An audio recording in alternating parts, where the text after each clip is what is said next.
One of the major measures of aerobic fitness is your ability to recover. You can't just do zone 2 and isolate your slow twitch fibers and neglect the fast. Hyrox, it's a combination of obstacles with running. Their ability to put on an event is unlike anything I have ever seen. Today is very confusing. There's too much information and athletes don't know what to do. Zone 2 for baby boomers is one of the biggest areas of growth right now. Swimmers, they do breath holds all the time, and the research of the performance gains it creates is massive. Is it okay to sometimes have your training be a little bit more difficult than normal because you're modulating the circumstances going into it? Maybe potentially you intentionally go into a workout fasted.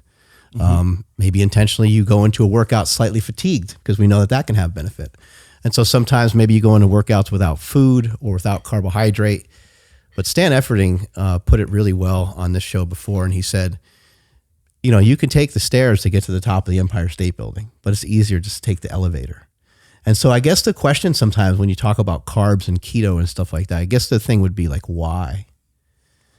You know, what's somebody trying to circumvent if they're doing keto? For me, I like the ketogenic diet, and maybe I'll eat carbs at some point because you and I work together and I start running faster and I'm like, I just think I need it to get to that next level.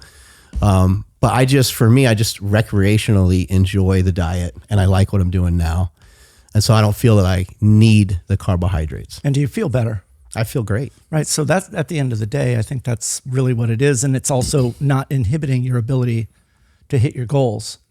That's where, when I look at like a V02 Max test that my recent one, and I look at, and this is something maybe we can talk about, is that when I get into zone 2 on the test, it shows me where my oxygen is converting either fats or carbs and what is the ratios between those. Well, as I get past that zone 2, my reliance on the carbohydrates percentage-wise goes up until I get to very close, to my maximum sustainable pace, my lactate threshold, and then I'm 100% carbs. And so if you do want to have the high intensity piece at that level, there needs to be some carbs. The question is that not for everybody, is that your goal? Do you need to do that? Something that's also of interest, and I know there's like quite a bit of studies on this. Nick Norwitz talks about this.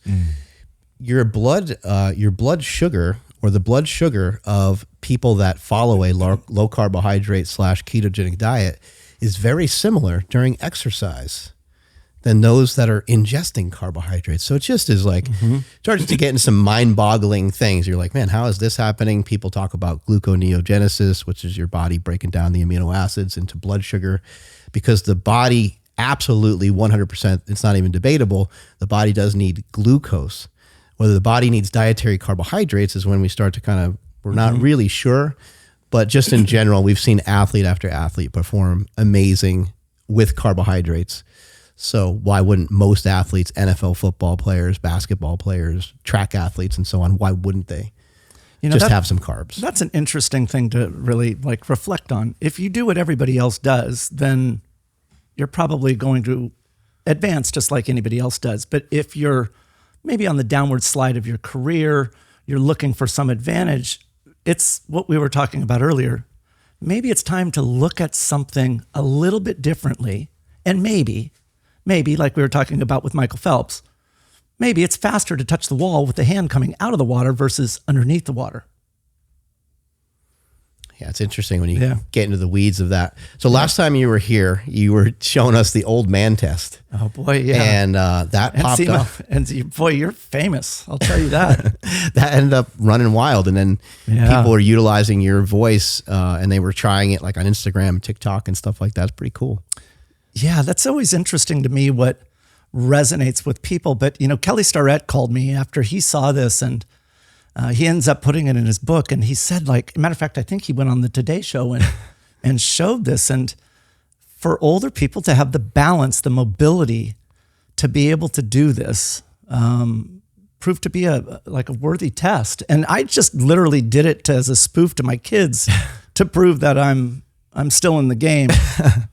And they still doubt you probably, regardless. That's how kids are, right? They're always telling, old man. So explain the rules to us. Yeah, so the rules that's where like everything, you have to have rules, because in this one, unfortunately, people want to be successful in it, and there's a lot of people that struggle that think that they can get it no problem. The rules are this, that you put your sock on the ground, both socks and shoes on the ground. You're going to be standing on the ground. As soon as you pick one foot off the ground, you're not allowed to allow that foot to touch anything, including the ground, until you put your sock and then tie your shoe onto that foot. As soon as the shoe is tied, you could put that foot down on the ground, and then you switch to the other foot. Same rules apply. As soon as that foot comes off the ground, you're not allowed to put it back on the ground until the socks and the shoes are tied. Here's where the ambiguity comes in. And this is where, when this thing went crazy, a lot of people will rest their foot on their knee. No go.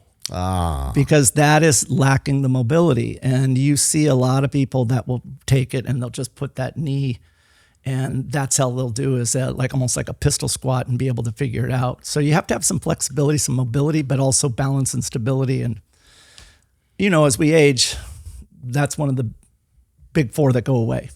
It's one of those things, though. It's like the balance is a capacity that doesn't take much to maintain. But like, if you don't ever pay attention to it and 10 years later you attempt this, it's funny also seeing the amount of comments of like people in their 30s that were like, oh my God, I can't do this. So it goes faster than you expect if you never work on it. Yeah. Well, what was impressive though, is that you just sight unseen, you're like, yeah, I'll give it a whirl. It helped though that you took off your t-shirt. Yeah, I guess so. You've been also recently working with some people. You forever been working with CrossFit. Yeah. And now this is kind of explosion of Hyrox.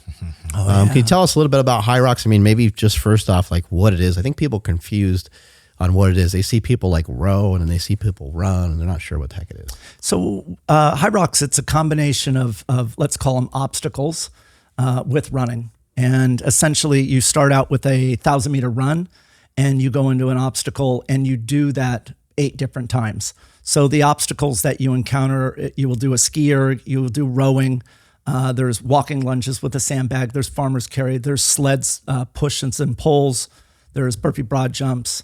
And so it's a wide range of different obstacle movements to really truly test overall fitness. But what's interesting about it, and what makes it appealing to broad groups of people, is that when you look at the 8,000 meters of total running, and you look at the amount of time that run takes relative to the rest of the Hyrox event, it represents somehow magically around 50% of the total time. So that's kind of nice, right? Because it appeals to truly a hybrid athlete who is good at both, but it also appeals to somebody who is good at strength because they've got a fair shot, but it also appeals to the runners because it represents half of their domain. And so, yeah, it's a very interesting space right now. But what I've got to tell you about them, their ability to put on an event is unlike anything I have ever seen. Better than CrossFit? They spent $1 million on their venue in New York. $1 million on a venue. And you want to know why? Why? Because they want to make it such a magnificent consumer experience that you will do it again. And that's what's so incredible, is that they're recognizing that participation is key. But if they don't have a good experience, you're not going to come back. And so everyone that has done a Hyrox, whether you start off as a team or, like as an individual, you're going to come back and do it again because it's that special. In London, they had about 16,000 athletes. And what they do is they stage the starting times about every 10 minutes. So they send you off in waves. Imagine for 48 hours, they're sending off waves of athletes. And imagine there's never an overlap where you come into a station and you're waiting for a piece of equipment. That's how precise it is. No, it is such a finely tuned machine. It looks absolutely brutal. Is it 1 hour of work? So, or I mean, it depends on how long it takes someone to do it. But I know Hunter McIntyre, who's the champ, he's finishing it in about an hour. Yeah, about 50, low 50s. That's insane. It's insane. I mean, the fact is that they're doing these run, and yeah, they're but here's it's a new sport, and just like any new sport, we're seeing dramatic drops in record-setting times, and it's going to continue in that way. Right now, there is a world championships, and there's prize money coming into the sport, and as soon as prize money comes into a sport, there's a motivation level of athletes that it changes. And CrossFit, I think, is still of the tune of around a couple $100,000, maybe $300,000 for the champion, both men and women. And I think currently in Hyrox, it's more like 25K. That's right. And so the CrossFit athletes who, like you take a Haley Adams in CrossFit, without question, is one of the best endurance athletes and would dominate in a Hyrox. But just because of the prize money, it just doesn't make any sense for her to be able to switch over. But that would be interesting to me, is to get an athlete, because CrossFit, what's appealing is that if you have done CrossFit, you look at all of the obstacles within Hyrox and they're all manageable. Yeah. A strict pure runner looks at those obstacles and they're like, ooh, this is challenging.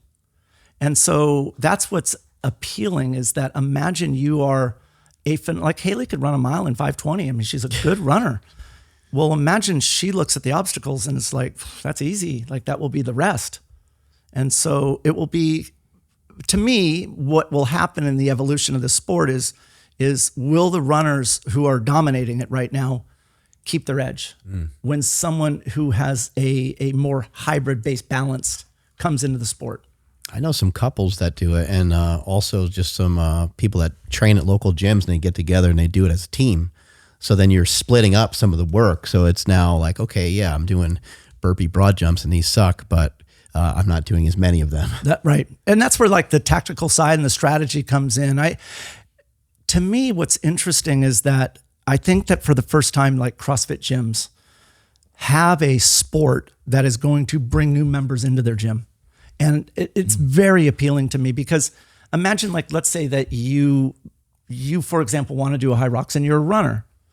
You got to train for the events, but where are you going to go? Well, a local CrossFit gym is going to have all the equipment, and they're going to give you that ability to have a positive experience. Well, that's where Hyrox is going to come in, because they're going to make sure that you do have a positive experience from the side that they provide.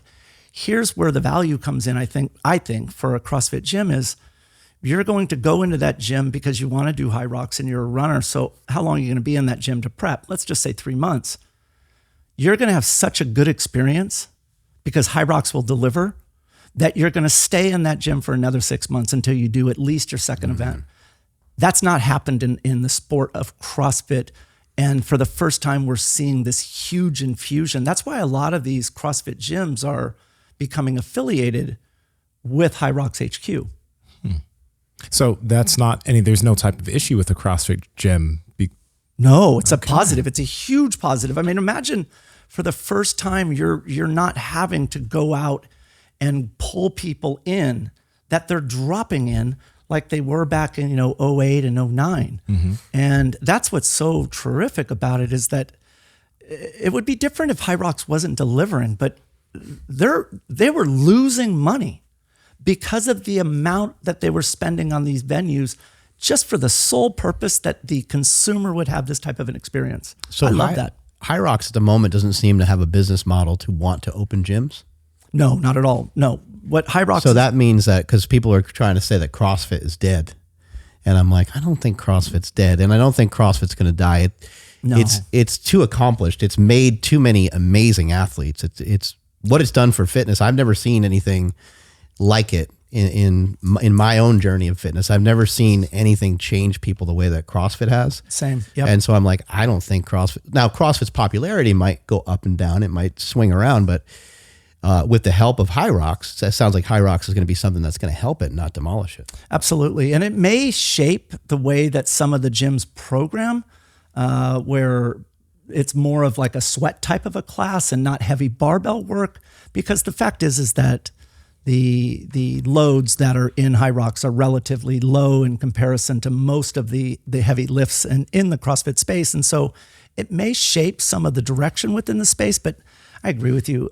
The methodology of CrossFit is so sound and so proven. It's not going, I think about what CrossFit has done for me and my fitness and my health. No, it will, no. I'm always a strong supporter of that community and just the sport in itself, just because of what it's done for me. Yeah, you've been around for a long time doing a lot of endurance sports, and then CrossFit came along and kind of showed us. It showed a lot of people, hey, look, don't be lazy. You can actually do both. Well, I mean, that's what I think about. When I started CrossFit in 2008, I was broken. I mean, broken. Couldn't get my right side of my body working with my left. And, here I was in my 40s. I'd never picked up a barbell before. Oh, wow. Ever. And here I got second place in Kona, and we got a world championships and second there. And it was like never had a barbell. I incorporate 3 days of CrossFit into my training protocol. Next thing I know, I was able to start running again, which was crazy, right? And here I am in my early 40s. All of a sudden, I was starting to see running performances that I'd never seen before. Mm-hmm. My 400 meter time was 60.2 seconds. My 5K got down to 17:10, and my mile went down to 4:57. And all I did was incorporate 3 days a week of CrossFitting in. That's it. And I did that 4:57 when I was 52 years old. Yeah. Crazy.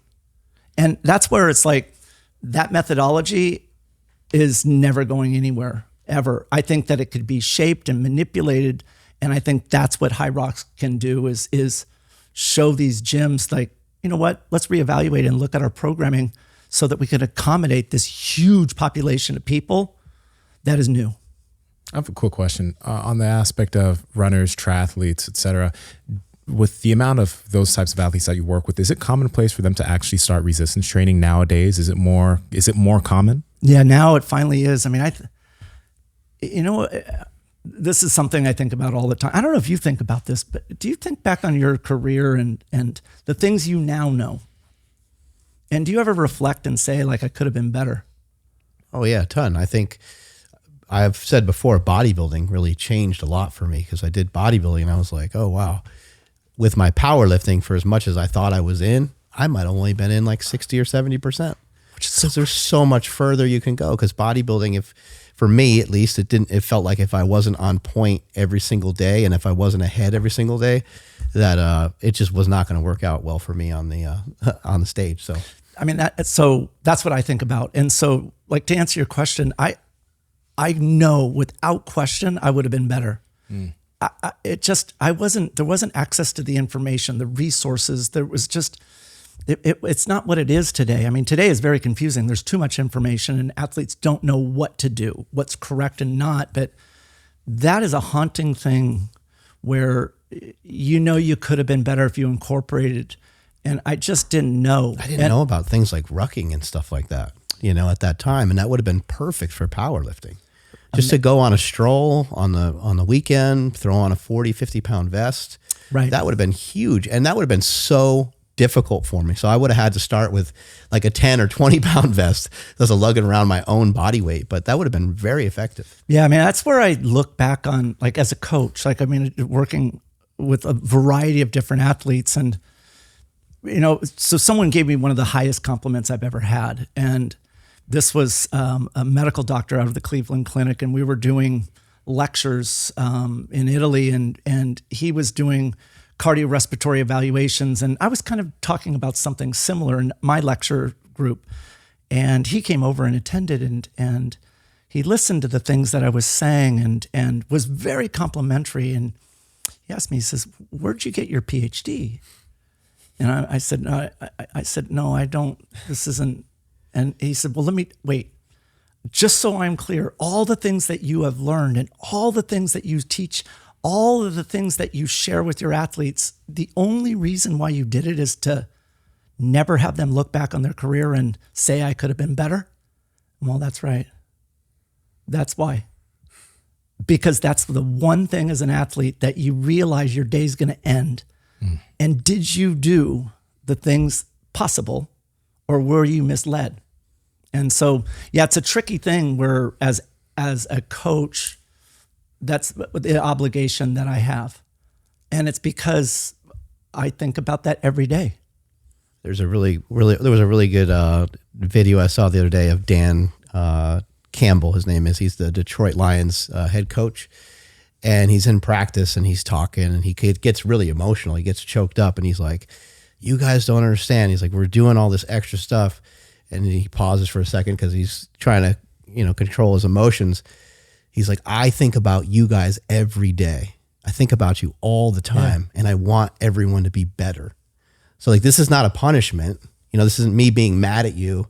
This is me thinking about you, thinking about the team, thinking about where we're going. And, look at the Lions now.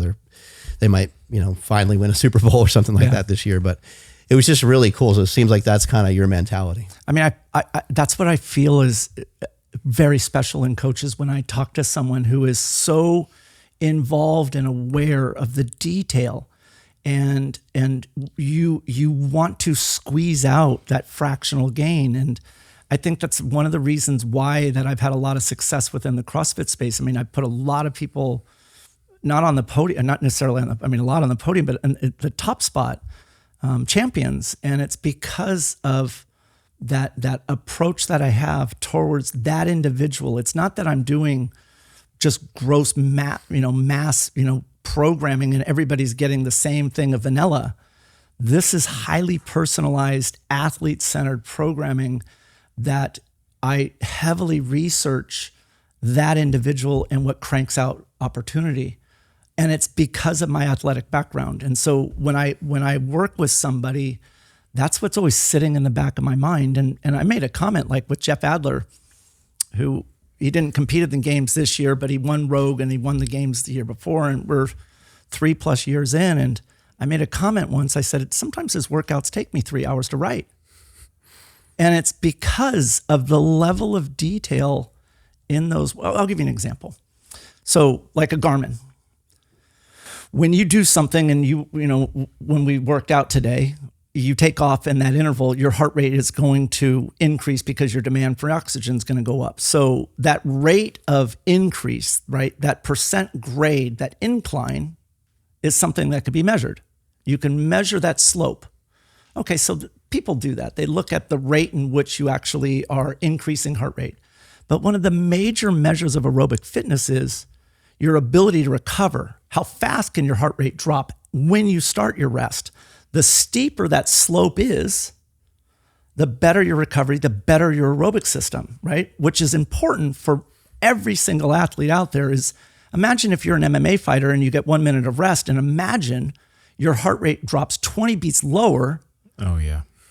Right? That's significant improvement. And so I look at, for a Jeff Adler, the slope of his heart rate recovery in his workouts.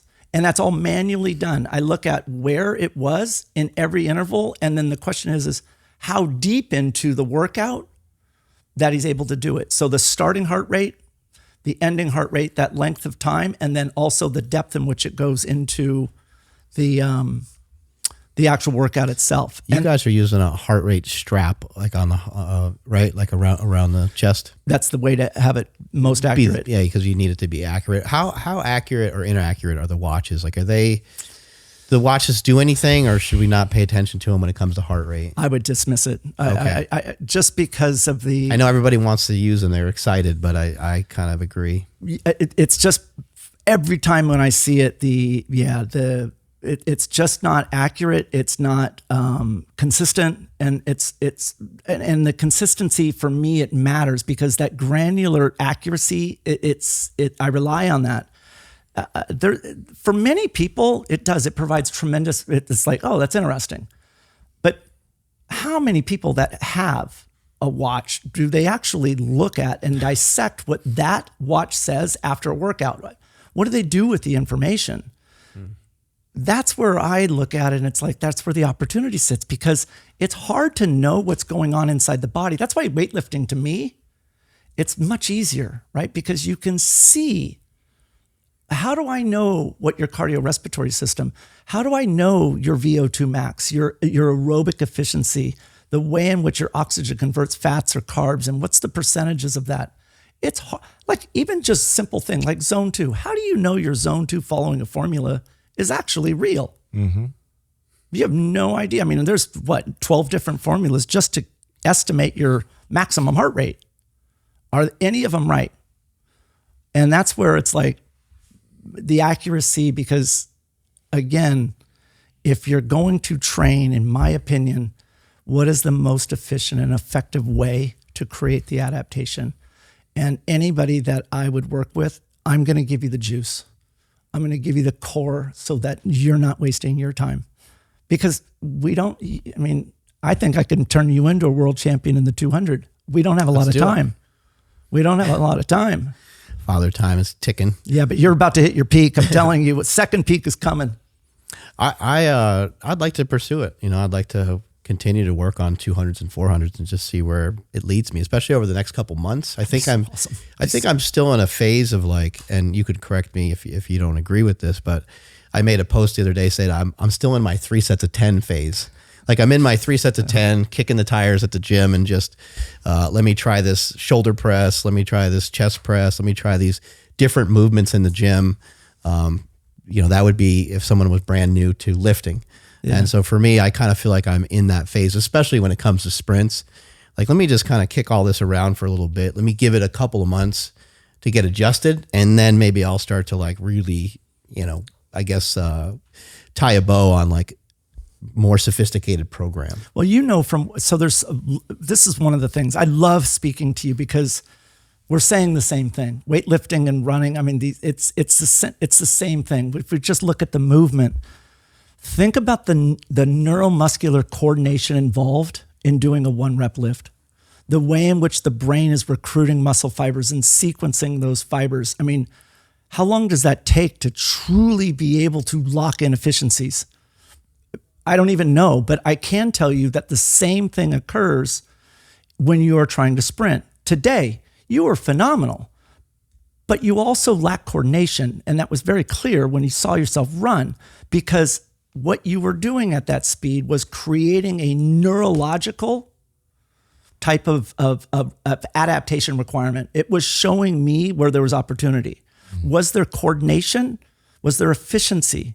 And that's what's going to take a little bit of time. Big part of it is repetitive coordination. So it might be able to mimic something for just a split second and then boom, the tires fall off. That's why you're running and I told you this, I think that one of the greatest things that you did, and I don't know if it was on purpose, but the fact that you trained for a marathon, you put in all that time and you created efficiency through that repetitive nature, right? Neuromuscular coordination in the movement of running. Essentially, you shrunk the amount of time that it's going to take for your brain and your neuromuscular to learn this.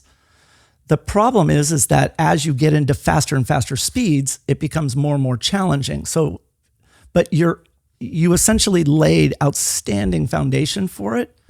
And what is appealing to me though is you're 48 years old, you still have a massive amount of fast twitch lean muscle mass. And at the age of 40 to the age of 70, studies have shown that stride length gets cut by 50%. Because of that and range of motion. The fact that you're still holding on to yours at 48 says a lot. It seems like it's getting better. Yeah, I mean, that's why you don't have unlimited time. You don't want to waste your time. And I think that's the hardest part for people is, okay, I'm motivated, I want to do it, but what do I do? And that the consumer, I don't know how they navigate the minefield of what is out there now. How do you know that not that it's wrong necessarily what you read, is it applicable? Because if you and I were training, we're going to train for completely different, right? We're different. I think that's why it'd be good to talk about rucking for a moment, because I think that is, not everybody that listens to this wants to go on a run. A lot of people are like, man, I hate the track. I don't want to go to the track. Some people are going to be like, sprints, going to hurt myself. They just have all these bad thoughts. But I think if we're to just give people some low hanging fruit, something that can be pretty simple to start with, I would say it would be walking with a little bit of weight. God, yeah. What's interesting about this podcast, I was hesitant always to come on your podcast because it's like, we don't cross-pollinate. Like you asked me over and over years, right? I mean, we met, I don't even know, 10 years ago. And I think it was 7 years later, I finally, and it was shocking the level of interest that the community has, but I agree with you that there are many people, they just don't want to run. So when they talk about zone 2 training, the fact is like zone 2 for baby boomers is one of the biggest areas of growth right now. And it's one of the areas that I'm request all the time about that. What's zone 2? So zone 2, so if we look at cardiorespiratory adaptation, science research has proven that this quote zone 2, which is heart rate based intensity, has been proven to create cardiorespiratory adaptation, which leads to longevity. Zone 2, like I said, is heart rate based. The way you can estimate zone 2 is you could take maffetones, 180 minus your age. So let's say we take 35 years old, all right? I'm gonna bump you up a few years. Okay. So 180 minus 35 is 145, right? Mm-hmm. You would add 5 to get your range. So we would get 150 and then subtract 5 and that would be 140. So your zone 2 range would be 140 to 150. What you would want to do in zone 2 is to keep your heart rate between that range to drive a cardiorespiratory adaptation, reduction of heart attacks. And so what's interesting, and I like that you brought up rucking, because baby boomers are very aware of what prevents heart attacks, right? Zone 2 and this cardiorespiratory adaptation. The problem is that they're older. I mean, let's just say, they're in their late 60s, early 70s. They're not out running. So what do? How do they get this cardiorespiratory adaptation that they want? They're a knowledgeable population. Mm-hmm. Matter of fact, they're a wealthy population, but yet they don't know what to do. And that's where the rucking comes in, is that what I can do is I can put a backpack on. I could put enough load so that when you go out and walk on the streets of your neighborhood, your heart rate, because of the load and manipulation of your cadence, your step per minute that you're taking, we're going to get your heart rate up into that sweet spot for longevity. So what we're doing is truly functional training. We're not just getting on a treadmill and doing a 12% incline, because no one does that in real life. You're going to be on the roads, and what you're going to do is modulate your cadence based upon keeping your heart rate within that range. And the load is something that's going to help you. And what's amazing about it is it provides the structural integrity that you need as well when you age, right? Your bones, your ligaments, and your tendons. And so, yeah, I love that you said that. For me, when I go out, and I did, we were talking with Thomas DeLauer, and I wrote him a marathon training program for rucking. It was the 80th anniversary for Normandy. Mm-hmm. And he went over there and did a marathon for it. And we did a 10-mile ruck in Monterey. And my weight is around 30 pounds. I think he was at around 40 pounds. Mm. Yeah, no, he was stud. But my wife, she's at 12 pounds. What's nice is we do them together. Yeah. And it's the same relative intensity. She's not working harder than me, and neither am I. Your heart rates are both in a similar zone. You're both in zone 2. That's correct. So relative intensity is the same. So what you're doing is you're monitoring your intensity based upon heart rate. In fact, for any athlete, the only time I actually use heart rate as a guide for intensity is zone 2. Mm. And every athlete that I work with does zone 2 training. It's just that they do it a little bit differently. But you have to remember that zone 2, you have to stay within that range. If you go slower than that, so in this example, if your heart rate goes to below 140, you're now in what is called like zone 1. And that doesn't create the cardiorespiratory adaptation that zone 2 does. It's more of a recovery level of intensity. The purpose of zone 1 is to increase your circulation, so that, let's say you did a hard workout or some hard event. If you increase your circulation, what happens is the contaminants that are sitting in the muscle tissue, they get flushed by the blood coming in and bringing the contaminants out. And so the purpose behind going lower than that is more for recovery. Mm. But it's a low intensity. The problem is most people, when they do it, they end up thinking, well, you know what? I'm feeling pretty good. I'm going to bump up my intensity. Yeah. The heart rate goes above, in this example, 150, and then they just ruin their workout because it's not intended to be into zone 3. It is intended to be cardiorespiratory adaptation. There's many other reasons why zone 2, for example, at zone 2, when your oxygen comes in, that oxygen has to convert a fat or a carb into energy. I mean, it could do protein, but let's leave that out. At zone 2, you are metabolically balanced, meaning 50% of your energy is coming from carbs and 50 is coming from fat. Now, if I go faster than that, a higher percentage is coming from carbs. Essentially, I'm becoming carb dominant. You want to stay metabolically balanced. You want to make sure that the body is always capable of burning and utilizing fat as a fuel choice. So if you're always going fast, then you're just a carb dominant burning machine. You have to always retain the ability to burn fat as a fuel. So in this case, faster is not better because of that metabolic stability. The other thing is that as soon as your heart rate goes above that 150, then you're starting to recruit fast twitch muscle fibers. And in a zone 2 workout, fast twitch fibers have no place in there. It is a slow twitch, recovery-based workout.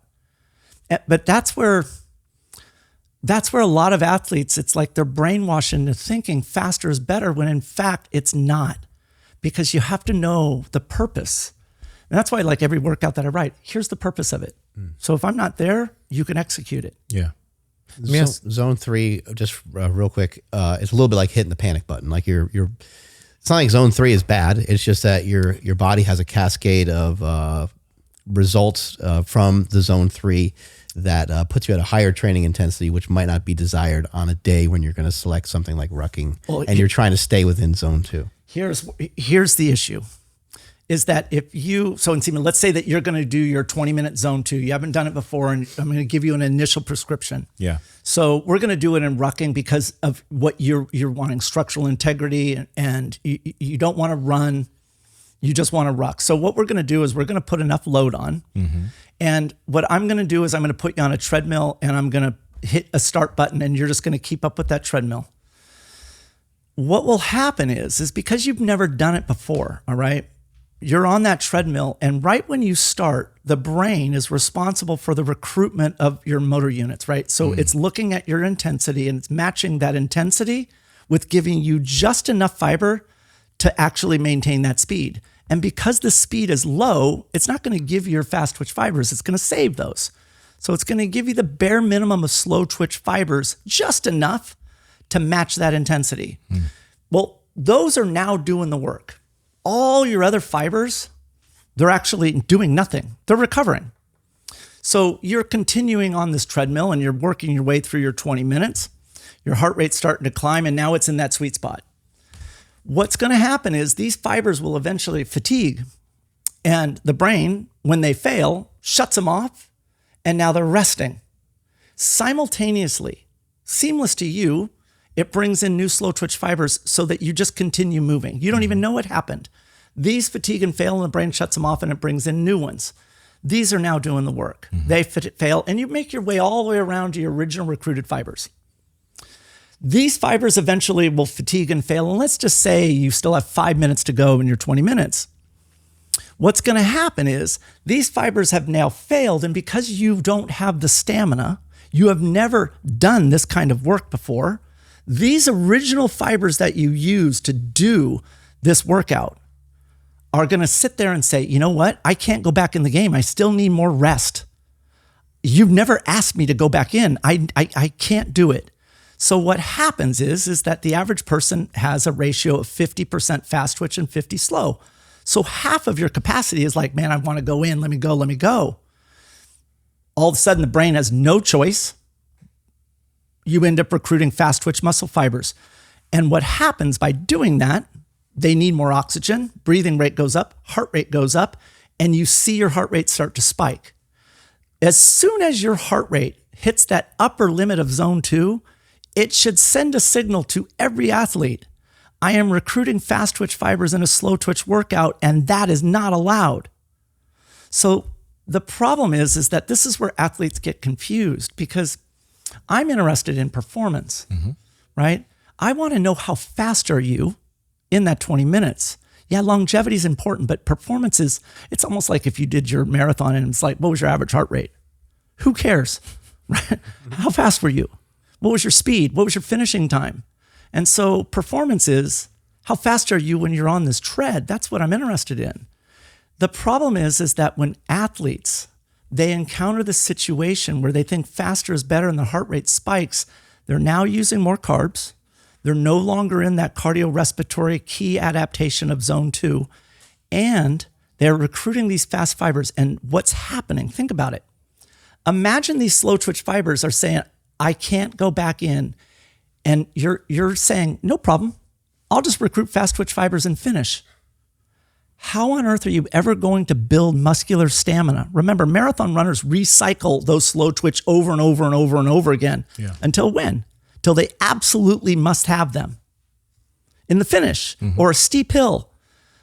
If you always tell these slow twitch fibers that are still tired, don't worry, you never have to go back in the game, then why are you surprised you never build stamina? Because you're always rewarding them for their inadequacy. You have to get them back in the game. And so this is where athletes sit and struggle. Okay, well, what would I do? And this is where I say, as soon as your heart rate hits the upper limit, you know you've lost the stimulus. What I want you to do is, I want you to walk. Walking is fine, all right? Slow twitch. And how long do you walk for? Until you hit the lower limit. That's when you know those fibers are ready to go back in the game. And then you go right back into your same intensity. So what I want you to do is I want you, if you're on a treadmill, to maintain that same speed from start to finish without walking. 20 minutes. If you can do that, you've got good foundation. It's time to now put some speed on. I have a question for you about the 180 minus your age. Now, you know, when someone's a little bit lighter, it seems that there's, when it comes to the heart getting oxygen where it needs to go, it might be a little bit more efficient than someone who's much heavier. Is there any effect on one's weight when it comes to calculating this? Or is it, if you're a 300-pound person or a 250 or 220, it's still going to be 180 minus your age for zone 2? Yeah, it'd still be roughly. Now, my recommendation is that I would get a metabolic test. So I'll give you an example. So you may want to pull him up, this Guillermo Harris. He's from Brazil, CrossFit athlete, very strong, wins all the weightlifting events.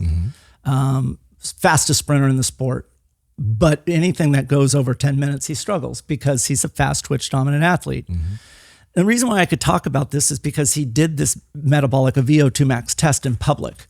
And I told him, I said, if you do it in public, I'm going to talk about it. Well, when he did the test, I think he was 19. Let's just call him 20. So 180 minus 20. Yeah. So you would think that his zone 2 would be at around 160, right? That would be his target. Remember, formulas are just ballparks. They're just guesses. Like Mark Allen, greatest triathlete of all time, right? I mean, you did an amazing podcast with him. I mean, incredible. The fact that you did that was, he's the man. When we trained together, my lactate threshold was a heart rate of 180. His was 156.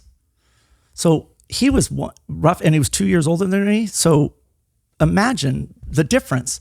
So he ends up doing this test, and his zone 2 should have been somewhere between 155, 165. It was 106. Wow. So imagine he's training at 160 heart rate, thinking he's in zone 2, following a formula, and that was completely opposite of what he should have been doing. And that's because he's so fast twitch dominant or something? Is that one of the reasons? Or? Because he just doesn't train that intensity. Remember, if you don't train it, you don't have it. And so imagine he's thinking he's doing it right, and he's training at 160, but that's really like V02 max high intensity training. And that's why he's really, really good at time domains up to about 9 minutes, because he's got a phenomenal V02 max. He's a machine. Oh no, he's just a beast of a man. Yeah. No, that's cool. Yeah, legit. But if he didn't get that test done, he never would have known. And so that's why you have to be very careful in following formulas. But in the number of people that I've worked with, Maffetone's is very, very, very close. Yeah. And Maffetone has a whole book on it. And he does talk a little bit about body weight. He talks a little bit about age, how there could be variations.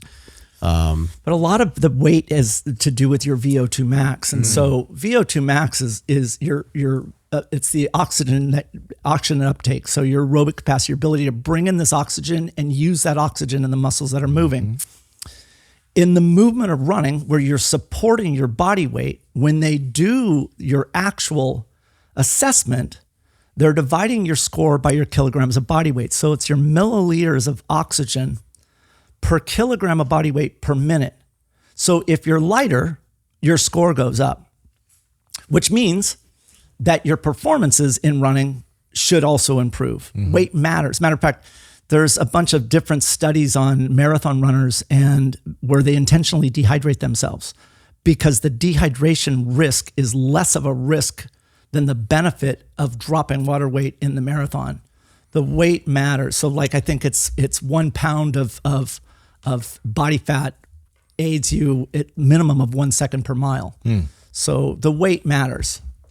Now that's why if you get a VO2 max test done on rowing, they don't divide it by your body weight because the object is supporting that. Yeah. So, and if you're heavier, you might be able to produce more power too. Absolutely, because you have more lean muscle mass, meaning you have more mitochondria to pull and use that oxygen. That's why it's unfair. You know, the fact that they have these events, like in CrossFit, the fact that you and I would have to go head to head is ridiculous.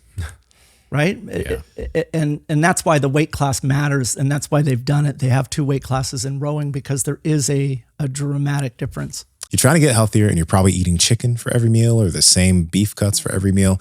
And trust me, I know how good some cuts can be. You can make anything taste good. But Good Life Protein is the place that you want to go if you want to start adding some different types of meats into your rotation. They got picanha, they got chorizo sausage, which is still great on the macros because they're using Piedmontese beef. They have lobster. They have all different types of fish. They have actually a bunch of different types of chicken too. They have lamb. I'm telling you, if you give it Good Life a shot and try some of their different meats, which are still great on the macros, you'll start to appreciate the things that you can get from different meat. Don't think too hard about that one. But check out Good Life because we're sure that you're going to love the taste and the quality. And it's good for your health. Andrew, how can they get it? Yes, that's over at goodlifeproteins.com. And at checkout, enter promo code POWER to save 20% off your entire order. Or if you want to save even more, use promo code POWERPROJECT to save an additional 5% off your build-a-box. Again, goodlifeproteins.com. Link is in the description as well as the podcast show notes. I have one more question about the VO2 Max test. And I've always wondered about this because if somebody's a runner, right, they're going to be able to be, they have efficiency with running. So if they were to go and do that test, it would give them an accurate measure of their VO2 max. That's right.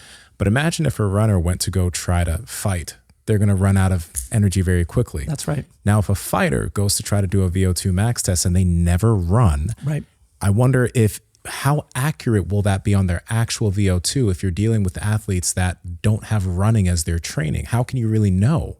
That's right. You can't. And so that's why you always will do it in the movement that you spend the most time on, but it's also a measure of your experience level. So let's say that like somebody who's never run before, if they do zone 2 training, they're going to see a performance improvement in their VO2. But in time, that low intensity is no longer going to create VO2 adaptation. They're going to have to increase their intensity. Yeah. That's why high intensity training is so potent because every athlete can improve their upper limit of VO2 unless they've spent a substantial amount of time, such as specialists. So take a runner. Like when I did triathlons, I was tested in my VO2 every 3 months in cycling and in running. Okay.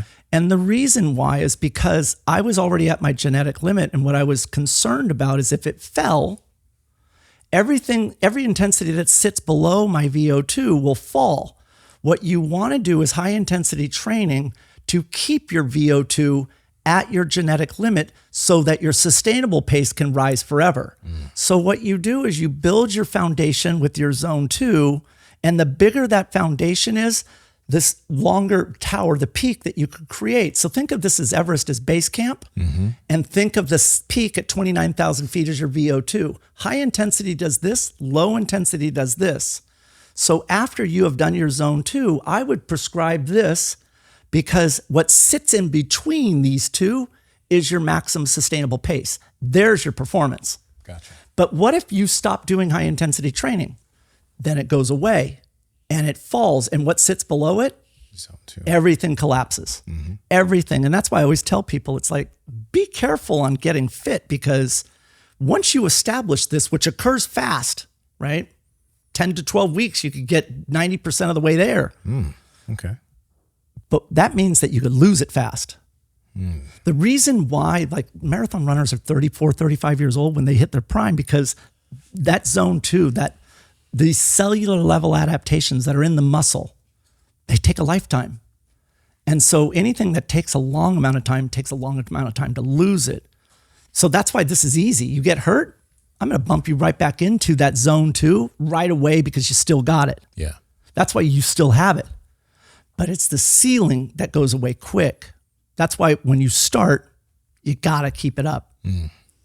What about in regards to time? Like how long, if someone's trying to do zone 2, I'd imagine, it might take them several minutes to get into that zone 2. And then how long should someone try to sustain that? That's a good question. So I don't work with a lot of CrossFitters. I work with 2, and one of them happens to be Jeff Adler. And for him, we've been working together for 3 years. And so I'll just tell you how it was with him. The whole thing when we started together, what I did is I said, I need 20 minutes, and what I want is a consistent speed. Because I'm interested in the cardiorespiratory adaptation. I want to make sure that you're metabolically balanced. I want to make sure it's all slow twitch to focus on your recovery. All right, so these are the reasons why. But I'm interested in performance. I want to know what your speed is in that range. So with Jeff, one of the things that we've done a lot on, and you brought it up, if you practice the sport of running, then you should get a VO2 when you're running. For the first time, we have an athlete who has spent equal amounts of time in almost every movement that the body can come up with. Imagine mapping, not that I'm saying that we're doing it. Imagine you're mapping a human body in every movement, and they should be considered equal in terms of their VO2. And understanding where is it in terms of capacity that each of these muscle groups contribute within movement. For example, on an echo bike, you move your arms and your legs at the same time. You don't have enough blood to support your arms and your legs going. You just don't have the amount of blood to feed the oxygen to all the limbs. So you're about 20% short. So what if I back off on the amount of my aerobic contribution in upper body to make my legs go faster? Could I manipulate based upon the findings of different VO2s in movement? Kind of interesting, right? Yeah. So with Jeff, what we did is that I wanted to make sure that we were aware of his speed. So he eventually started out and he was at a 9:45 pace. So 3 years ago, made it 20 minutes, no walking. When we made it that far, and he was doing 2 of those a week in running, and he did another one on Echo Bike. And the reason why Echo Bike is great is because of the arms and the legs that are being used. It's one of the pieces that when he is done with a event and a competition, that he gets on an Echo Bike at zone 2 to actually get the slow twitch fibers moving in order to clear the lactic acid. Remember, your slow twitch fibers love lactate as a fuel. So when it's present after an event, the slow twitch fibers see this lactate and it consumes it to help them move in that zone 2 Echo Bike. And when it consumes them, it grabs the acidity and it removes it from the body. So if he has a better zone 2, it enables him to clear lactate at a faster rate during his recovery. Recovery is one of the biggest areas where he has dominated. There is not an athlete in the sport that can recover as well as him. Why? Because of his efforts in working on zone 2 and creating these peripheral adaptations in his muscle cells. Would you have him exercise while everybody else was like laying on the ground? Yes. So what I will always have him do is he always recovers actively. If you sit in a chair and recover, then you always must sit in a chair and recover. Imagine if I can get you to recover at imagine 10-minute mile and you could recover. You do something gnarly, you go out for a jog and you're good to go. Your heart rate's at that 155 range, zone 2. So What he did was he did 2 of those a Pretty week nuts. and running, and he did the echo. Well, the goal, once he made it 20 minutes, I had to change the variables, because if you're always doing the same 9:45 pace in the same 20 minutes, eventually you're just not going to get worse. You got it. The continuous, adaptation needs to require what CrossFit says, right? Constantly varied. So the stimulus that you vary, if you made it 20, then keep everything the same, but just move it to 25 minutes. So what we're going to do is we're going to make the next workout more challenging by adding more volume. So that progression for Jeff, he went all the way to 60 minutes. So it's always the same speed, 9:45, Yeah. but he's progressing. The goal for people listening, I would say 45 minutes is really the target for a zone 2 volume. If you're rucking, 45 would be 40, 45. Great. Good for you. And stay, maybe caution on the zone 1, zone 2 range rather than worrying about pushing it beyond that. Right. Stay right there. And that's what's nice about it. It's manageable. It's manageable. In this case, faster is not better. So the other side, though, was speed. So in his 2 running ones that he started with, he was doing 20 minutes and he made it 9:45. When he targets speed, he's going to always maintain the heart rate min max, right? Because he set his VO2. We know that for him, he's never going to go above 156. So instead of 9:45, it was the same 20 minutes, but the speed went from 9:45 to 9:30. As soon as he was able to make it 9:30 for 20 minutes and never hit that upper limit, he would go to 9:15. So today he's at 650 per mile. Wow. 650. That's zone 2. Yeah. That's where the sport has evolved in CrossFit, in the sense that you can't just say, oh, there's no running in all these other competitions. I don't need to run until, the CrossFit games. And it's like, yeah, it doesn't work that way. When you have this cellular, you want to maintain it and improve upon it like marathon runners do. And so that's what I would recommend. I would honestly, for anybody that wants to maintain their fitness, I like the idea of rucking 1 day a week. I think from a structural standpoint, phenomenal. If you could run, I would do one running workout. And then I love the idea of doing 1 echo 1. And instead of my speed like you would use in running, I would focus on echo with RPMs. And the way that you would do it is like, if you're on how do you know to establish it? Like, let's talk about echo.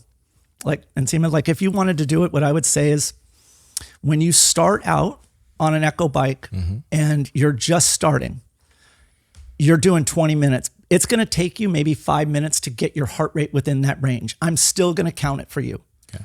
For Jeff Adler, I do not count his time in his 20 minutes until his heart rate gets into that range. Okay. All right. But in the beginning, because what I'm trying to do is I'm trying to actually create structural integrity. I want to get you the time on your feet. And that's mostly what I'm concerned about at that speed, because your speed at 3, 2, 1, go is the same. And that's what I'm trying to do. I'm trying to create a cardiorespiratory adaptation as well as a muscular adaptation. The speed is the muscle. So you're going to start out, and let's say you're at 50 RPMs. Heart rate's going to be bumping up. And then let's say after 5 minutes, you're in the range. Your job is to modulate your cadence, the RPMs, to stay within that range until you get to 15 minutes. You have 5 minutes remaining. Yes. Okay. At 5 minutes remaining, I want you to lock in the speed that now, based upon the prior 15 minutes that you think, the next time you do it, you could actually sustain the entire time. So just get to that speed the next time and try to hold that for 20 minutes. And then stick with it. And what's beautiful is it's measurable, because you will get it. You'll get it, and that's the reward. Athletes need to have progress that they can't argue with. And this is what does it. There is no question anybody listening will get to 60 minutes. No question. The question is on the speed, how fast can you get? I want to know about this real quick.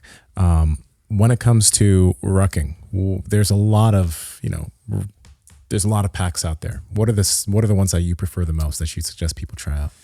So I do a lot of work with firefighters, and their personal protective gear, their turnout gear, it weighs 60 pounds with the air cylinder and all of that, and it's highly restrictive. And for them, I prescribe rucking. The goal with a firefighter, a male, is 45 pounds of ruck weight, and it is in a backpack. Okay. They could put in plates if they want to, but it's very simple, very straightforward. They're going to put in weight, and they're going to carry the 45 pounds.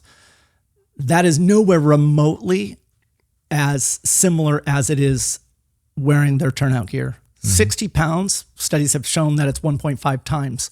So meaning that if you want to match what it feels like to be a firefighter, then throw on 90 pounds. Wow. Yeah. Okay, so remember, here's what's interesting. You brought up something very interesting. When we were talking about VO2 Max and we were looking at when you have to support your body weight, right? You have to divide it by your weight. Well, firefighters have to carry this 60 pounds, don't they? Imagine you have this VO2, and firefighters have to have a VO2, right, of 42 milliliters per kilogram of body weight per minute. 42 is to safely perform their job. Yeah. Imagine now you throw 60 pounds on them, what it does in terms of their performance. And if people don't know what it feels like, and I did the FDNY's, test, it's a level of difficulty that you can't imagine. Throw on 90 pounds in a ruck and then walk around. And imagine now you're doing something incredibly dangerous. It's shocking the difficulty of that profession. And so absolutely every single firefighter needs to do, you throw on like your air and you're breathing through the air cylinder. That is actually causing about a 20% impact on your VO2 as well, because you're having to pull air.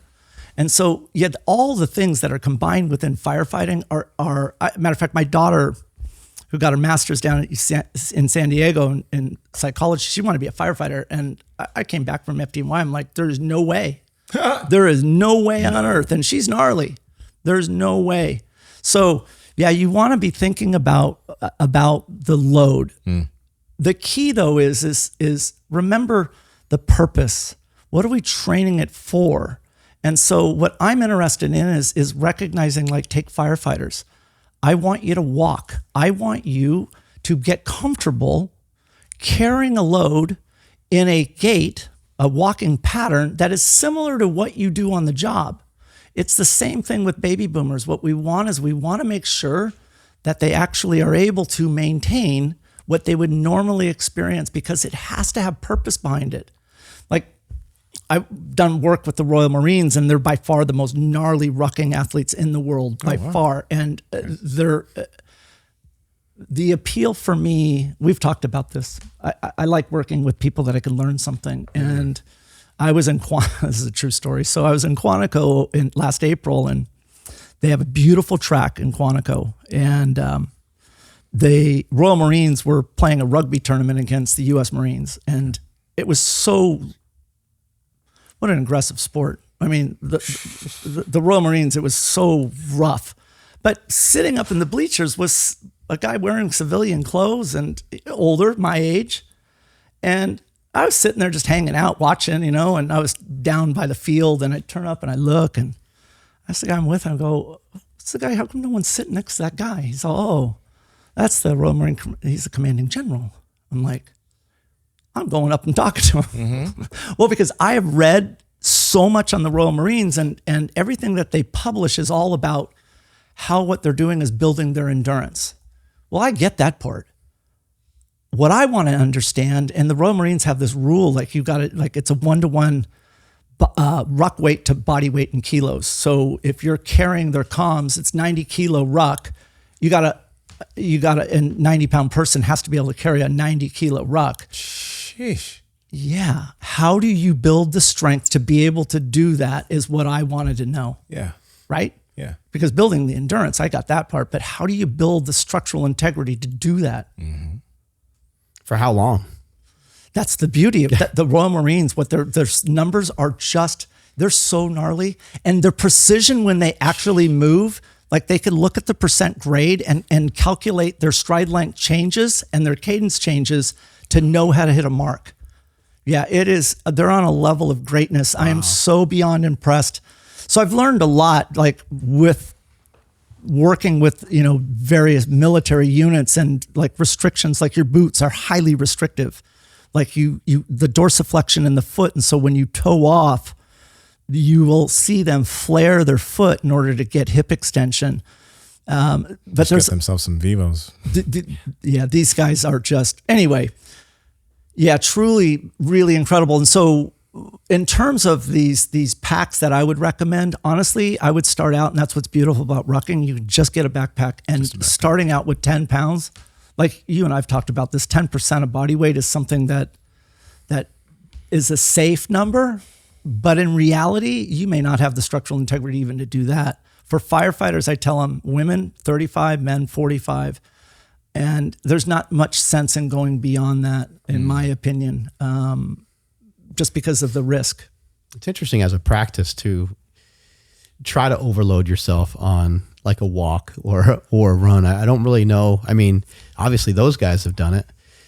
But when I was first getting into running, I was asking like a lot of questions, and I'd ask people like, I don't know, what would happen if I loaded myself up with 50 pounds and ran? They're like, you'll get hurt. Yeah. Well, yeah, okay, maybe I get hurt if I out of nowhere run 3 miles, but what if I walk, jog, and just do small amounts of it? And it's just interesting because, like, what kind of adaptations can you create with these weighted walks or runs? So remember, though, that if you run with a ruck, it's not transferable to your running gait.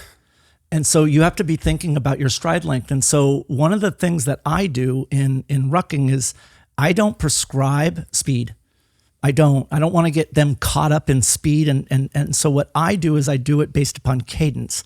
So think about that speed is based upon the length of your stride, but it's also the number of steps that you're taking per minute. So when I run, I take around 180 steps in a minute. So that's what I run at. When I ruck, and what I teach people about rucking is it's very easy to monitor cadence because you just look at your watch and count your steps for a minute, and there's your step rate. When I ruck, I'm not just like mall shopping. It's intentional working out. I'm working out. Mm-hmm. So it's intentional walking. So if you want to find out what is your intentional walk cadence, then what you're doing is you're going out and you're focused on what you're doing. You're executing a walk with intention. You're not distracted, you're walking, but you're not like focused on pushing the gas pedal. Mm-hmm. For me, it's 120 steps in a minute. For me. There is another 2 more gears beyond on this. The next one I consider more fast walking. And that's one where I'm at 130. So it's typically about 10 steps per minute more. Then the final one is where I'm at 140 steps, but it's right on the verge where you do have to run. And you back off slightly from that.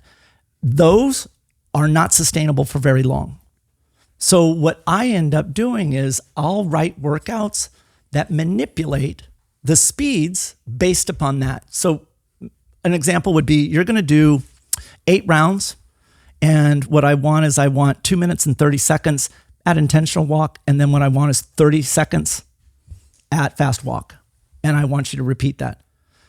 What I'm going to do is throw in a surge, and it's going to manipulate everything. Your breathing rate's going to go up. Heart rate's going to go up. Carbon dioxide's going to change, go up. You're going to end up then coming out of that and actually recovering. But here's what I would do with Mark.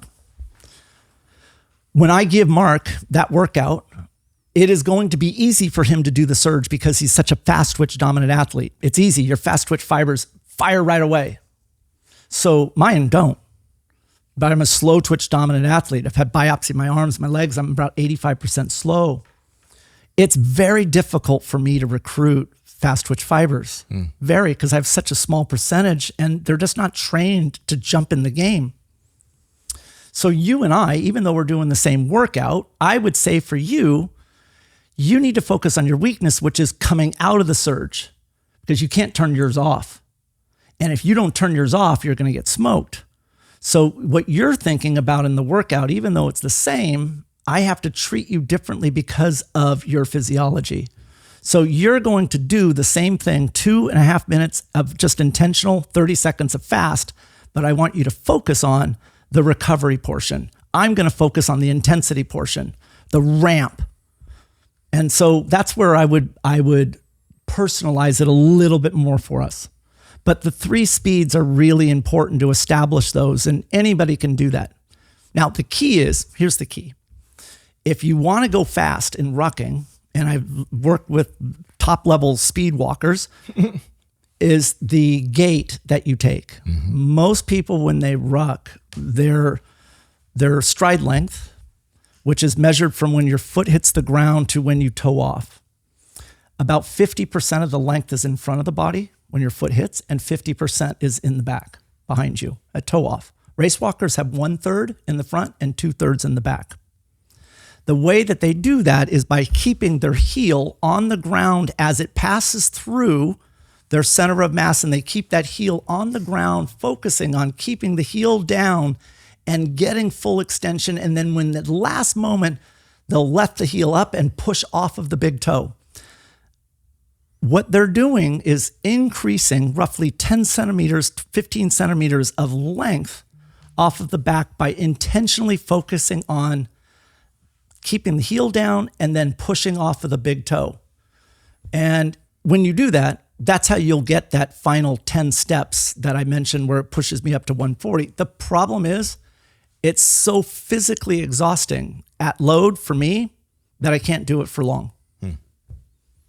How much running have you had Jeff Adler do? Like, does he, spend an enormous amount of time of running? Is he, got like a weekly running regimen that's a lot, or is it somewhere in between because he has so many other things he's accountable for? So we're very methodical about the way in which we're approaching the season. So typically off season, so he went to Rogue, and he peaked for the games, but didn't end up competing. He goes to Rogue and he won Rogue. Coming out of Rogue, it's time to regroup. What I mean by regrouping is that we have to build up the base. We have to build up the structure. So we're going to do a lot more zone 2 training.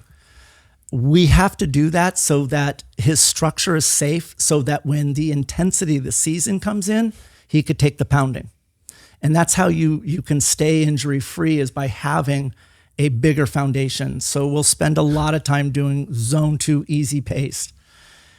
In parallel to that, though, you can't just do zone 2 and isolate your slow twitch fibers and neglect the fast. So you want to polarize. If I have you going really slow, Mark, then I got to do something that's really fast. So for him, that's when he works on strength. So we do, he has a strength-based protocol, and that's how he does it. Let's say that you're not going to do strength. It's not going to be the priority. What would I do for you in the off season? I would say, we're going to focus on your zone 2, but I'm also going to need to recruit fast twitch fibers. I'm going to need to do it, but in a safe way. And that is, I'm going to make you run uphill. I'm going to make you do what we call a strength endurance exercise, or maybe pushing sleds, upwards of, 10, 12 seconds, maybe, 8 to 10 rounds of 12 seconds.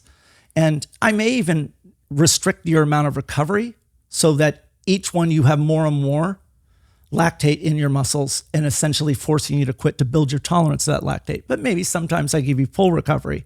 Essentially, what I want to do is teach you how to recruit fast twitch fibers and sequence them so that when we get to the flat ground sprinting later, we have that foundation built. Essentially, we start on the outsides and we're going to continue moving in to wherever your goal sits.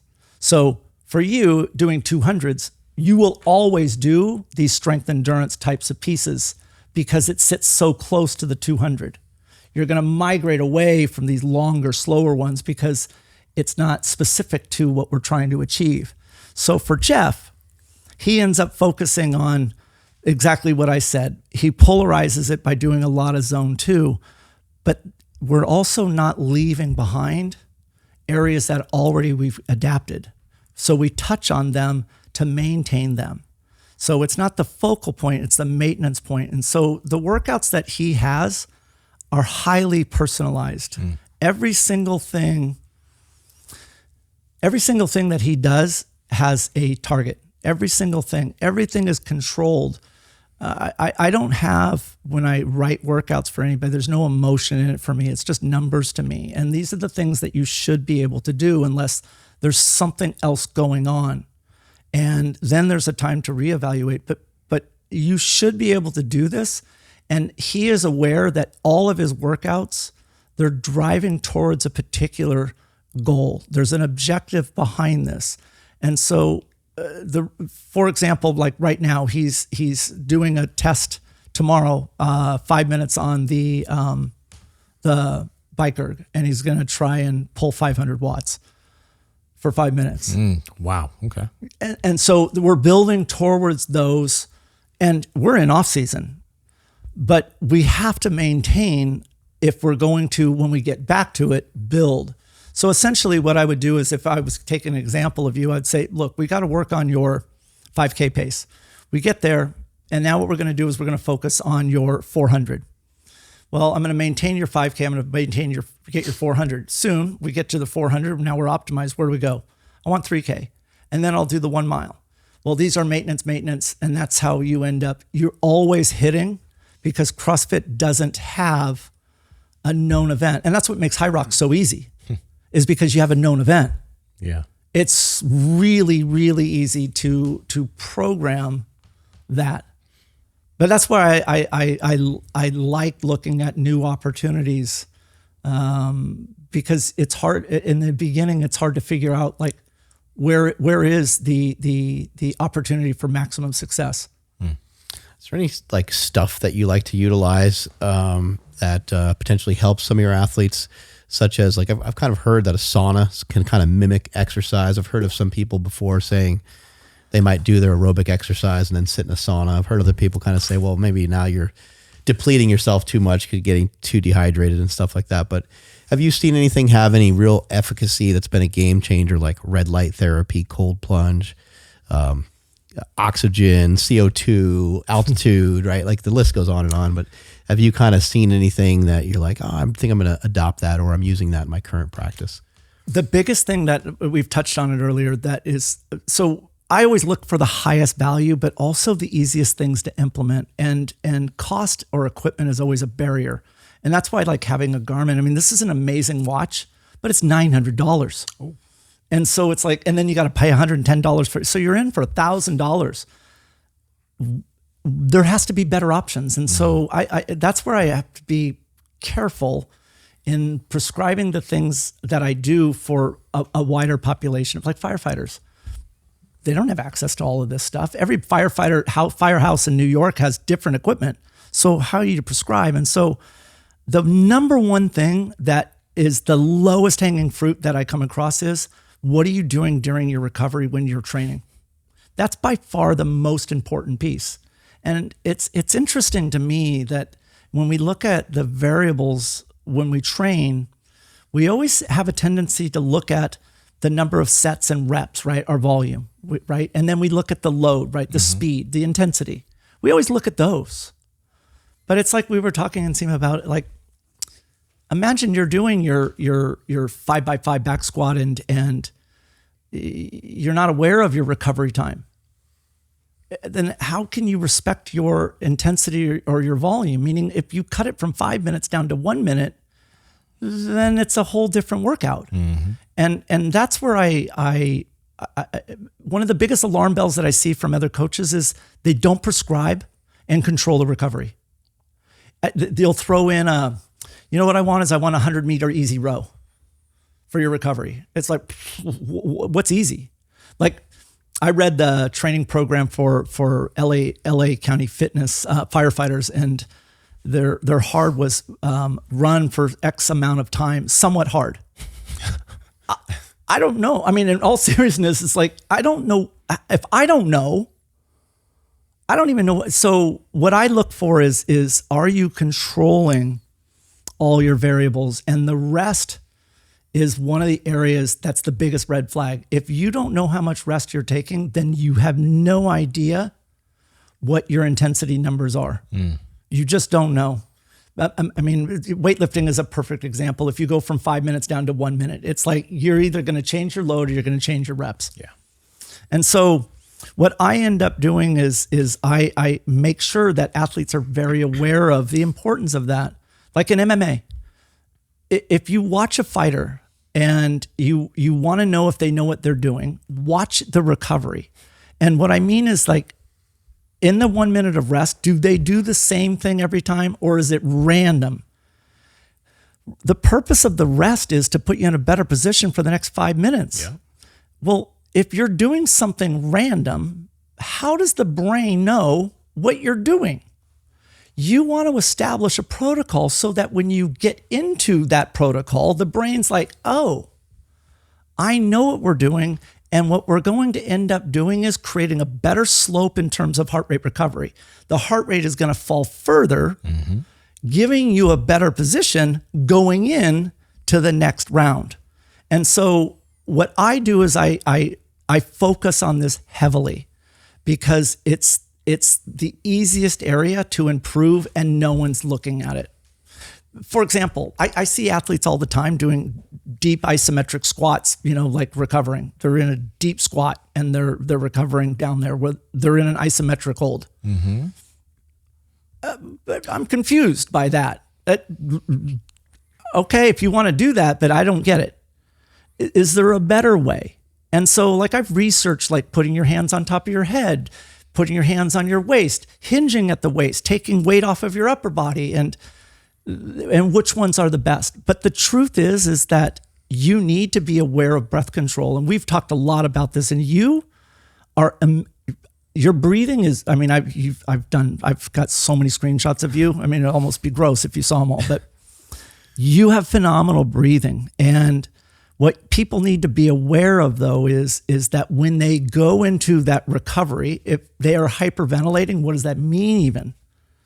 And when you're hyperventilating, it's a sign that your demand for oxygen is exceeding what the muscles are that you could bring in. And so you're in a non-sustainable pace. Well, for most people, and you see it all the time in MMA, they're hyperventilating and they're on what's called the 2 count. Essentially, they're breathing in, out, in, out, in, out, They're in trouble.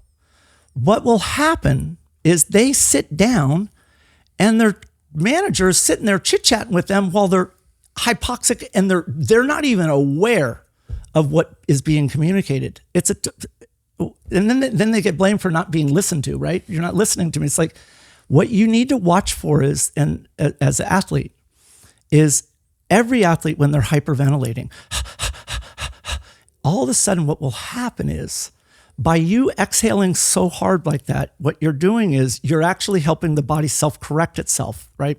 By pushing out that carbon dioxide and you're bringing in this oxygen, you will soon get below your lactate threshold. And you know what's going to happen? In the middle of that, you'll go, and then you'll go right back to hyperventilating. As soon as you sigh, that's a sign that you've crossed into a sustainable pace and you now can listen. Right away, as an athlete, you should be aware if you're by yourself what to do next. Because the very first thing you do is you get control of your breath. Because until you do, you're in trouble. So as soon as you do, and the body takes care of that by itself, you now have to have some intention. And the intention is, I need to slow down my breathing. I need to learn how to relax and recover. And the way to do that is by slowing down the exhale and maintaining that inhale. So if we were talking about it and we were rucking, and one of the things that you can train this is in rucking, I would say train yourself to inhale through your nose 2 steps and exhale 4 steps. That protocol in your recovery, after you get control of your breath, is the next phase. And my recommendation is that if you are laying down on the ground while hyperventilating because that's the most comfortable for you, then do it. But as soon as you sigh, it's time to move around. I need you to keep those slow twitch fibers moving. Why? Because they're going to consume the accumulated lactate that's sitting in the bloodstream and in the muscles. They'll consume that lactate as a fuel and remove the acidity from the body. It helps accelerate your lactate clearance. And then the last seconds, you get the head in the game. You have to practice this though. If it's random, then you have an opportunity for massive gains.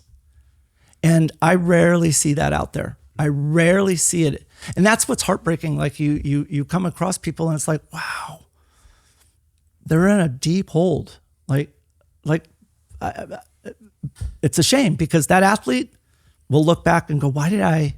And they just didn't know. Athletes' jobs are not to know. That's why they have a coach. This makes me curious. Two things on the recovery breathing. How does it trend on, initially you might be, does it trend towards the nose over time? Do you want to try to have it trend there to slow things down? Secondly, I want to ask that first, and then I'll have the second question. So the nasal breathing part. So I'm a fan of the whole nasal breathing, but I need to make sure we're in perspective for the average person. I'm not talking about the specialist who's an expert in nasal breathing. You do not have enough surface area at high intensities to get enough air through your nose. So if you're trying to do maximum exertions, it would be like trying to breathe through 2 straws as you're sprinting. And so you got to be aware of that eventually every one of us is going to breathe through the mouth. And so the question is when does that occur? And that's what's so beautiful about zone 2 is that as soon as you have to go to mouth breathing, you've gone into zone 3 for most people. And so when you are doing zone 2, every single person, if they don't have obstruction, should be able to inhale and exhale through their nose. That was the second question about zone 2. What I was asking you was actually when recovery breathing. So let's say you did something that was hard and you're finishing up and you're here, and then when you're slowing your breath down, my question was, do you want to get it to be through your nose? That was what I was meaning by that question. Yeah. So for me, I'm more interested in the carbon dioxide and being able to manipulate the carbon dioxide by slowing down my breathing. The key is that it's the exhale and slowing that down, but still getting enough oxygen in. And so like everything, we can dive into the weeds and get nitty gritty, but for the bulk of the population there, the key really is like what is going to be manageable. Yeah. So for most people that breathe when they're working out like hard, they'll breathe 3 in and 3 out. By doing 2 in and 4 out, it's a dramatic shift for them. Okay. I would love to see something different. Like I had a Marine that was doing 3 in and 14 out. Wow. Yes. Very nice. Right. And so here's where athletes, so here's the test. A lot of people don't know if they've got much CO2 tolerance. So when you do any activity, what's going to happen is that you increase the intensity and your carbon dioxide is going to increase. Your ability to tolerate that carbon dioxide is important. And the way you can tell is by just examining your typical breathing. So as we're sitting here, how many breaths are you taking in a minute?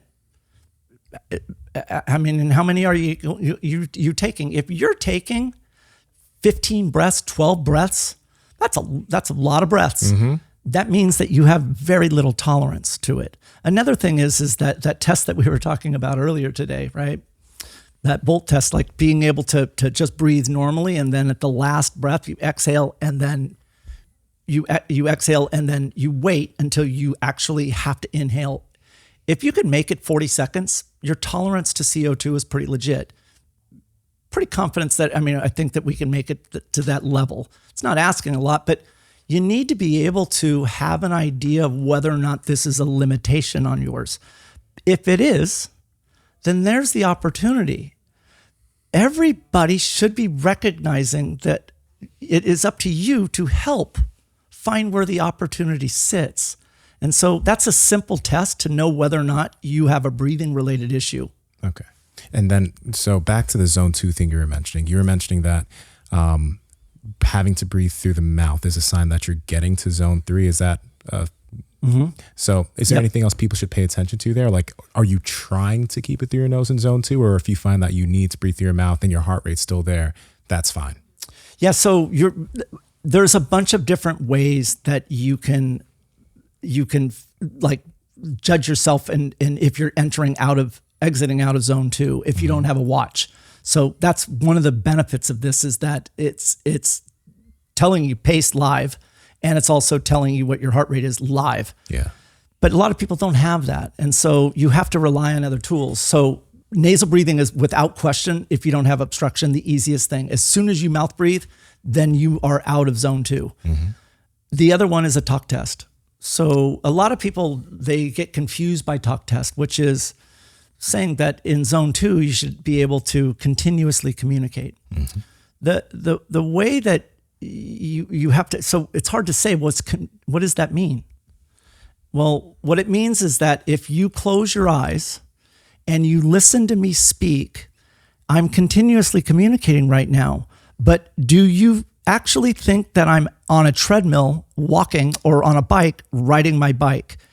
If you realize I am on a treadmill and riding a bike, right? But I'm still able to talk, but every now and then I have to pull air, then that's continuous communication. It's not that we're sitting in bed having pillow talk. If you're someone that's taking supplements or vitamins or anything to help move the needle in terms of your health, how do you know you really need them? And the reason why I'm asking you, how do you know, is because many people don't know their levels of their testosterone, their vitamin D, all these other labs like their thyroid, and they're taking these supplements to help them function at peak performance.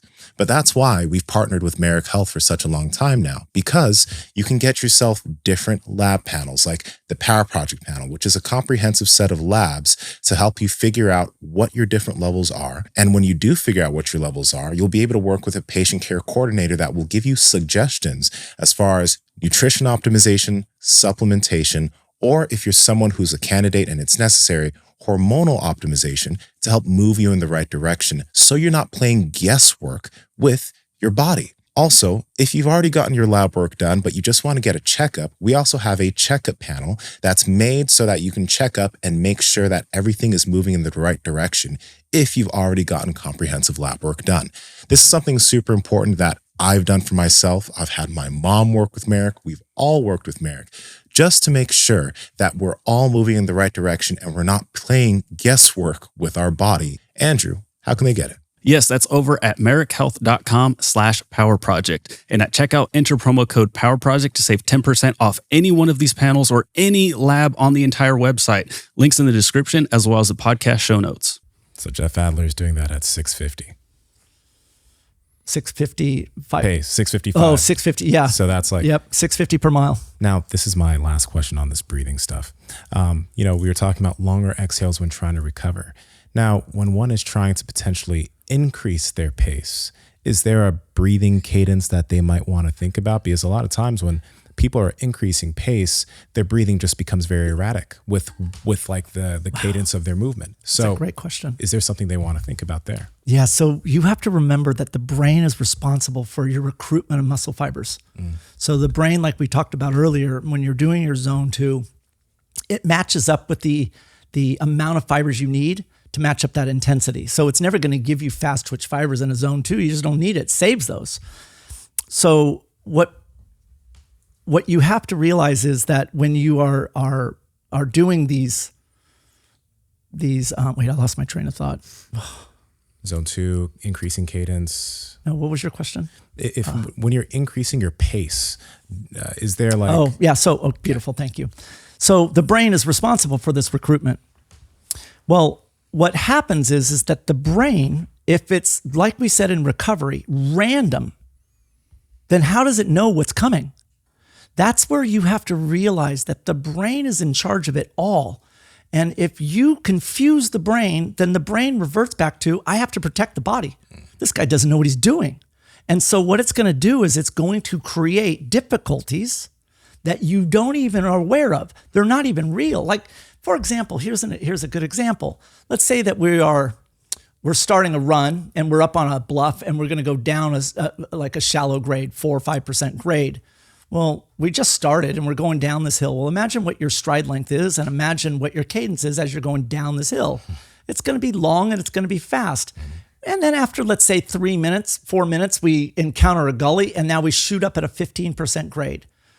What happens to our cadence and our stride length when we go up that hill? It's going to get shorter and it's going to slow down. How does the brain interpret that? Something's wrong.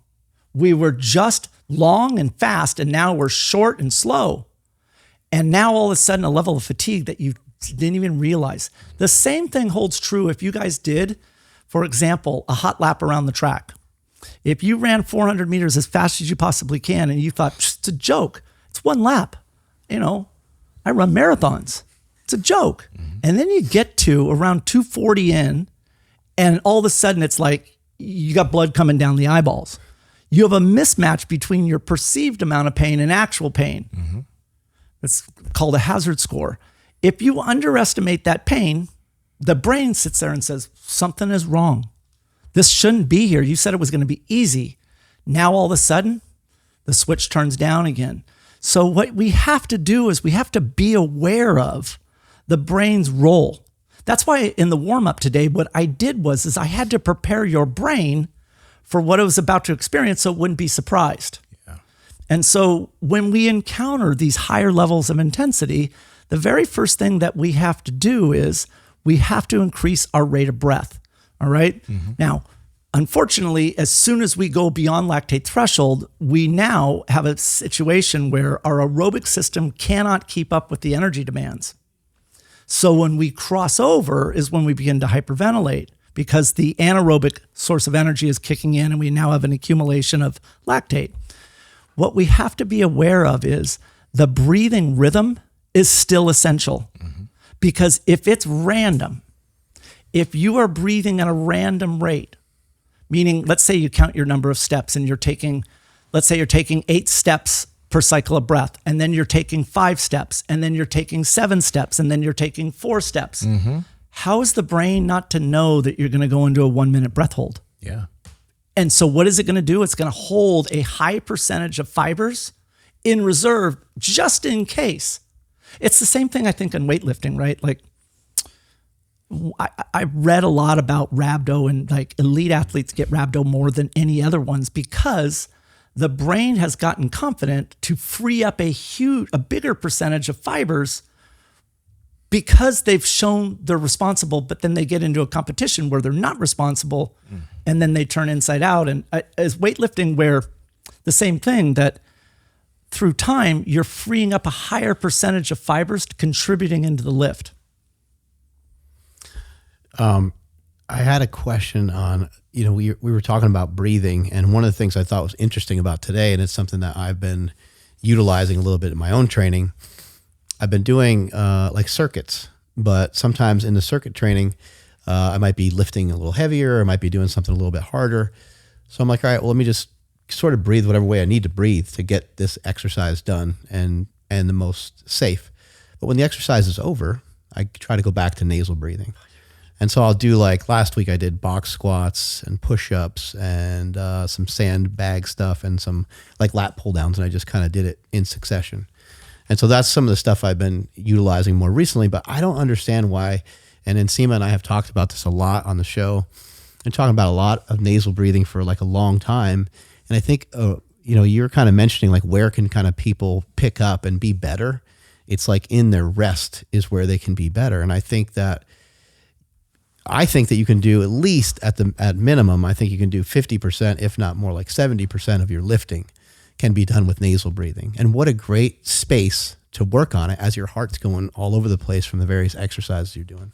That's where playing around and experimenting with those things create change in sport, right? That you have an idea, like swimmers, they do breath holds all the time. And the research of the performance gains it creates is massive. There is so much research in the value of breath holds in swimming.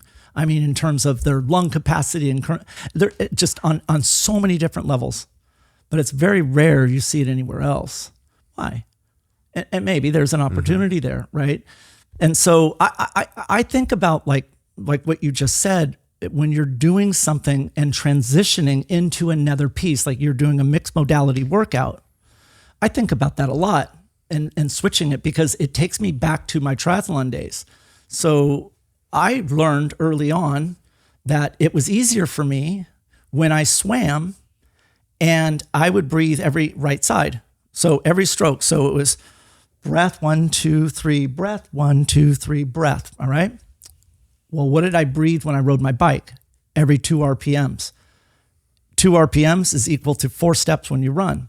I never changed my breathing rhythm the entire time because it felt good. But knowing now the science behind that, I realize that if you change your breathing cadence at any time, the brain's trying to figure out what's going on. So when you change, though, movements, what's really interesting to me, and this is where I've spent a lot of time in this, and this is one of the things that Jeff is a student of the game, is When you go from, let's say, an upper body, let's say we're doing power cleans and then we go run. The blood, where the oxygen sits, right? That oxygen's sitting with that hemoglobin and it's moving to where the muscles need it.